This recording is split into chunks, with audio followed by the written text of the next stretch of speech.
So for the bidding documents, here we can see the owner-architect agreement. So ang architect agreement na ito, pinapakita rito yung kasunduan sa pagitan ng client, which is Mr. Alejo, at ng mga arkitekto for the high-rise complex for health and wellness na itatayo sa Sampaloc, Manila.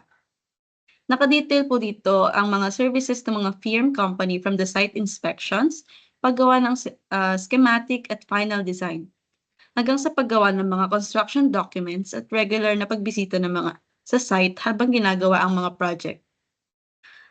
Ayon ito sa UAP standards kung saan 10% ng kabuuang halaga ng project ang bayad sa architect na hinahati sa mga susunod na stage ng project.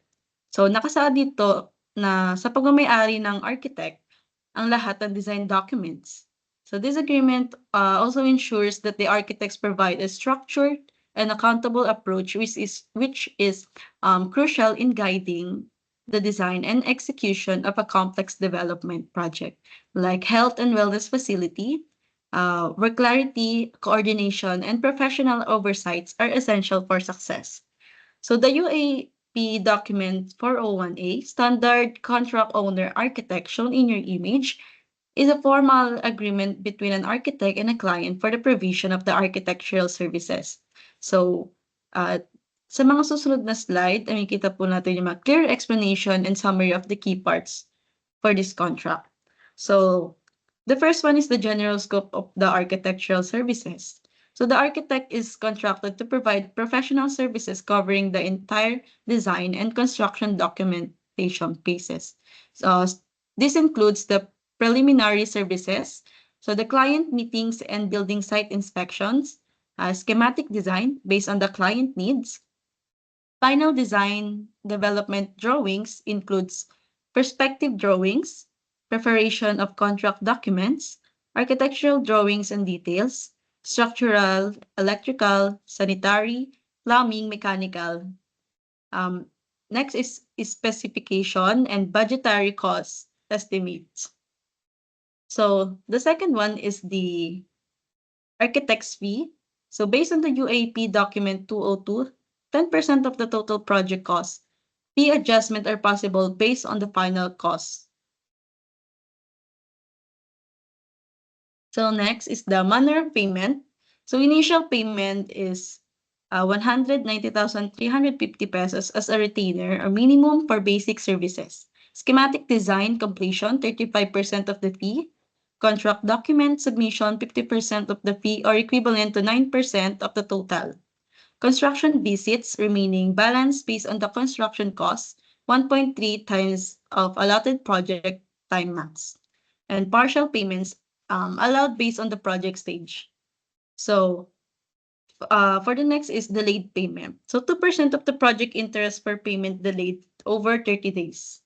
For the data required from owner, owner must provide lot plans, vicinity maps, technical description, and etc. Next, changes and or revision. So for this, any changes after final design approval will be charged at the rate based on manpower and materials multiplied by 2.5. Next is ownership of documents. All drawings remain the property of the architect even if the design is not used based on RA 545 and PD 49. Also, the extra copies must be paid by the owner. So this contract outlines the pace delivery of architectural services from schematic to construction. It defines a 10% peak structure with specific milestone for payment. The architect retains ownership of all the project documents. And last is delayed payments incur penalties and extra revision post-approval cost more. Next, Archie.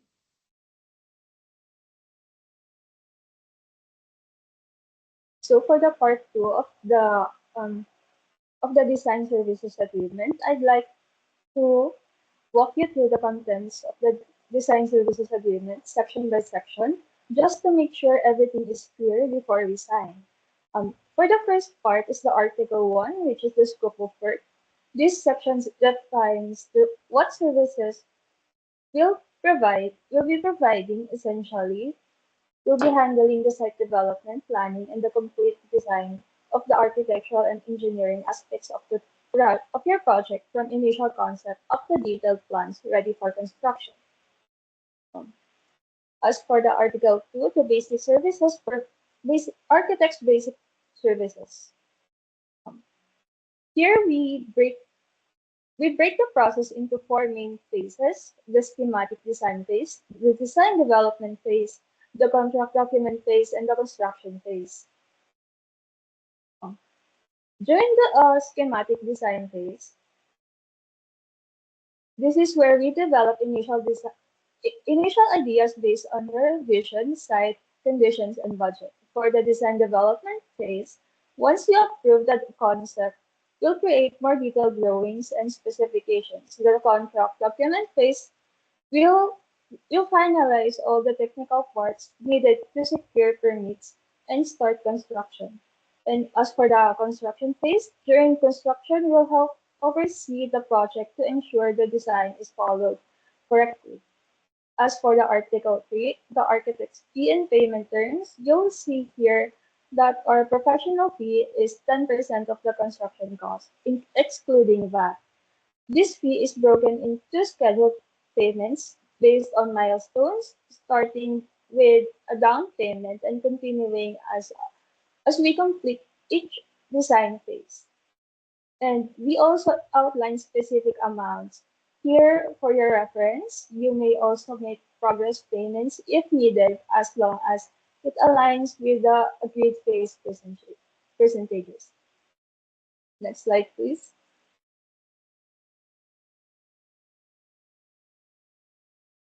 As for the Article 2, the owner's responsibilities, this outlines what we need from you, such as the providing project requirements, reviewing and approving submissions on time, and paying for surveys, permits, and consultants not included in our services. It also includes coordination, procedures, and communication during construction.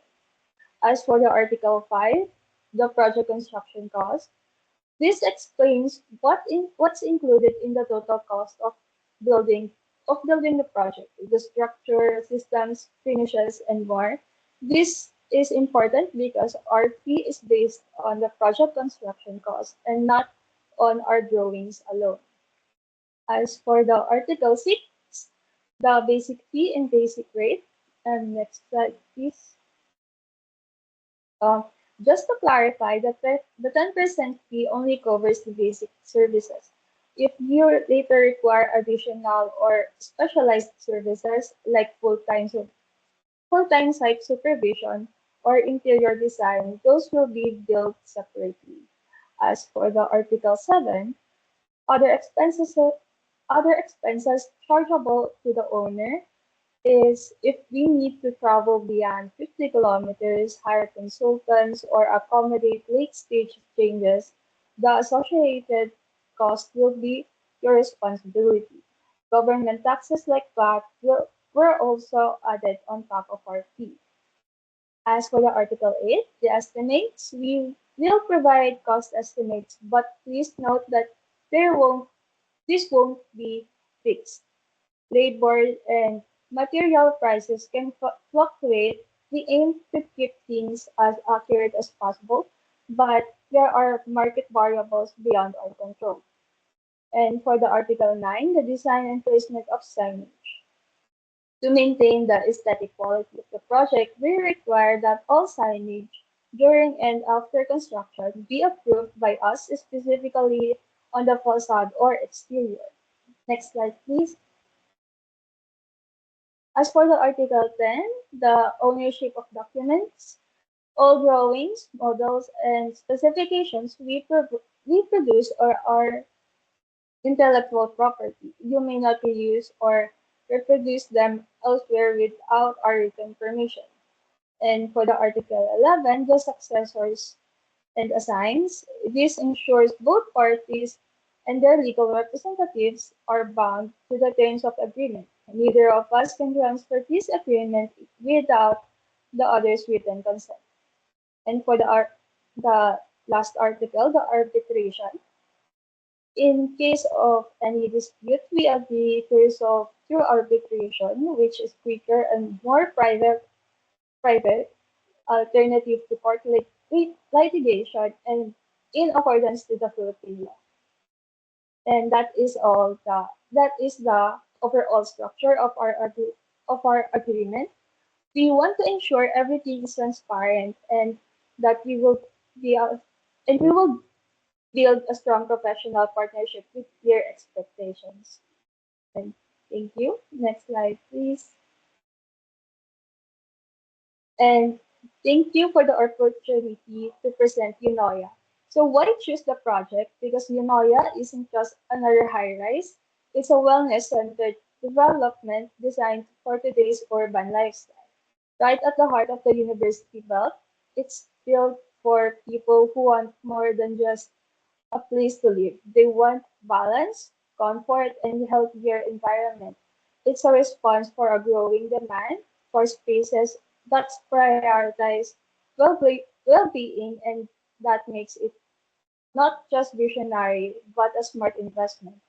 Now, why choose us as your designers? Because with Archiforma and Primo Architects working together, you're getting the strength of two established firms with complementary expertise. We combine creativity, technical precision, and deep local insight. We're not just a design of bu- we're not just here to design a building. We're here to protect your vision, elevate your brand, and ensure that this project delivers impact and long-term value. We listen, we collaborate, and we design with purpose. With us, you don't just get plans, you get partners. Thank you.